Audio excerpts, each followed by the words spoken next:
नमस्कार शिक्षक व कर्मचारी बंधू आणि भगिनींनो, शालार्थ वेतन प्रणाली अंतर्गत कार्यरत सर्व शिक्षक यांचे ई-KYC करणेबाबत माननीय शिक्षण संचालक पुणे यांचे निर्देश प्राप्त झाले असून त्यानुसार 10 ऑगस्ट 2026 पर्यंत ही कार्यवाही करण्यात यावी अशा सूचना कार्यालयाकडून प्राप्त झालेल्या आहेत। चला तर यासंबंधीची विश्वसनीय माहिती आजच्या व्हिडिओच्या माध्यमातून घेऊया। तत्पूर्वी जर आपण चॅनलवर नवीन असाल तर चॅनलला सबस्क्राईब करून घ्या आणि या व्हिडिओला लाईक करायला विसरू नका। तर आपण बघू शकता की या पत्रकानुसार आपण महत्त्वाचे परिपत्रक इथे पाहू शकतो आणि विषय आहे शालार्थ प्रणाली अंतर्गत शिक्षक शिक्षकेतर कर्मचाऱ्यांचे ई-KYC पूर्ण करण्याबाबत आणि इथे संदर्भसुद्धा दिलेला आहे। तर आपण इथे पाहू शकता की या पत्रामध्ये अतिशय महत्त्वाची माहिती देण्यात आलेली आहे। तर या पत्रातून आपल्या लक्षात येत आहे की माहे मे 2026 पर्यंत ई-KYC पूर्ण करण्याबाबत मुदतवाढ देण्यात आलेली होती असा इथे मुद्दा नमूद करण्यात आलेले आहेत आणि त्यानंतर ई-KYC तात्काळ पूर्ण करण्याचे निर्देश हे 28/7 रोजी घेण्यात आलेल्या बैठकीमधून देण्यात आलेले आहेत। तर आपल्याला इथे कोणकोणत्या कार्यवाही केली पाहिजे याबाबत इथे माहिती दिलेली आहे। तर अंशतः अनुदानित, खाजगी अनुदानित व जिल्हा परिषद प्राथमिक माध्यमिक शाळेतील शालार्थ प्रणालीमधून वेतन घेणाऱ्या सर्व शिक्षक शिक्षकेतर कर्मचारी यांचे माहे ऑगस्ट 2026 देय सप्टेंबर 2026 या वेतन देयका अगोदर ई-KYC तात्काळ पूर्ण करावयाची आहे। तर हा अतिशय महत्त्वाचा मुद्दा आपण इथे पाहू शकतो की जर ऑगस्ट 2026चे देय वेतन जे सप्टेंबरमध्ये आपल्याला प्राप्त होत असते त्यापूर्वी आपल्याला ई-KYC पूर्ण करण्यासंदर्भात महत्त्वाची सूचना या पत्रानुषंगाने करण्यात आलेली आहे। सदर ई-KYC पूर्ण न केल्यास संबंधित शिक्षक शिक्षकेतर कर्मचारी यांचे माहे ऑगस्ट देय सप्टेंबर 2026चे वेतन आहरित करण्यात येणार नाही।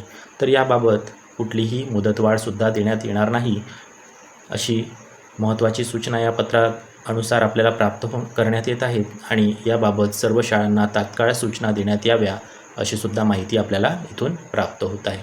तर आपलं वेतन हे शालार्थ वेतन प्रणालीतून DDO-1 यांच्या माध्यमातून दिनांक 10 ते 15 ऑगस्टपर्यंत तयार करण्याच्या सूचना असतात आणि त्यापूर्वी आपल्याला ही ई-KYC प्रक्रिया पूर्ण करायची आहे। DDO-1 यांच्यामार्फत ही ई-KYC प्रक्रिया पूर्ण करायची आहे। त्या संदर्भाने आपल्याला या पत्रामध्ये पुढेसुद्धा माहिती दिलेली आहे। चला आपण बघूया ही प्रक्रिया कशी पूर्ण केली जाणार आहे। या संदर्भाने आपल्याला पान क्रमांक 2 वरती सुद्धा माहिती देण्यात आलेली आहे।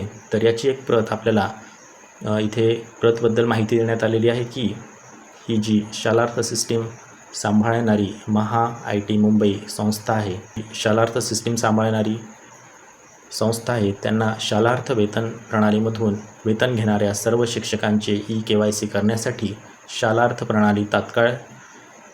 प्रणालीमध्ये तात्काळ सुविधा उपलब्ध करून देण्यात यावी। तसेच ई-KYC केल्याशिवाय माहे ऑगस्ट 2026 देय सप्टेंबर 2026चे वेतन देयक तयार करण्यात येणार नाही याबाबत व्हॅलिडेशन देण्यात यावे अशा सूचना या शालार्थ सिस्टीम महा-IT या संस्थेला देण्यात आलेल्या आहे। याचा अर्थ आपल्याला DDO-1 यांच्या माध्यमातून शालार्थ वेबसाईटवरती आपलं ई-KYC प्रक्रिया पूर्ण करायची आहे।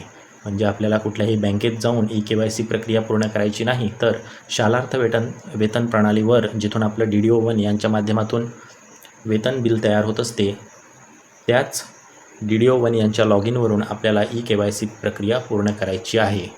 तर अतिशय महत्त्वाची माहिती ही आपण आजच्या व्हिडिओच्या माध्यमातून घेऊन आलेलो होतो। तर या व्हिडिओच्या माध्यमातून तुमच्या सर्व शंकांचे निरसन झाले असेल असे मला वाटते। जर तुम्हाला या व्हिडिओच्या माध्यमातून कुठलेही प्रश्न तयार झालेले असतील तर ते कमेंट बॉक्समध्ये नक्की विचारा आणि हा व्हिडिओ शेवटपर्यंत पाहिल्याबद्दल आपल्या सर्वांचे धन्यवाद।